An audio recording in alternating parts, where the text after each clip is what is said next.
I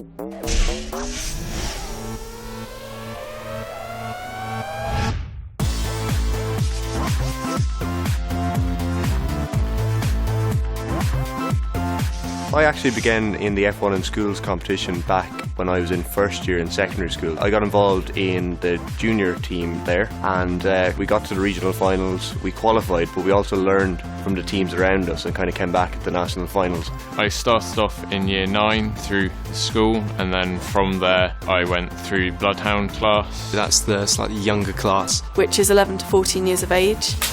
Went to the 2012 World Finals in Abu Dhabi and became third, and then I moved on to Colossus. We were asked by teachers if we'd like to take part in an F1 challenge. I've always had an interest in science and mathematics and all that sort of stuff, and when the opportunity came along, I jumped to it.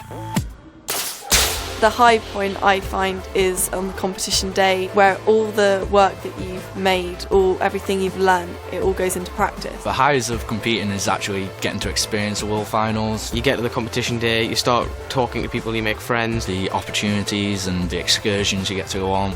Before the competition I could never stand up on my own and speak by myself, but now because of the competition I'm a lot more confident. The whole journey is filled with ups and downs. It's very challenging at times. It's hard to get through some points. It's quite challenging when you're back at school working on it, as you have to create so much work and you put so much time into it to create the car. Coming into school during the holidays is arguably one of the low points. Without that, you wouldn't be able to take the most out of the competition, and it wouldn't be as vital and exciting. I'd say the lows are when you get to the World Finals and you didn't quite do as well as you hoped. If something isn't going too well, normally the motivation is look at what we could be doing, look at where we could be going. You look back at the good times, the time when you first stood on the F1 in Schools podium, and you remember that moment, how you felt, and really that pushes you through. 3G, take 1. F1 in Schools opens a range of doors. From the competition I've met a load of important people in Formula 1 and I've got some work experience with them. It's really pushed me towards a career in engineering. Myself, I've now got a job teaching F1 in schools on a regular basis, which is a dream job at the end of the day. I think this has given me a more in-depth look at how more complex areas of engineering work. I've also got a lot of work experience in the engineering sector as well. I've recently been over at McLaren and I've been offered a week-long work placement there. Something that I think I've taken from F1 in Schools is the team working aspect of it.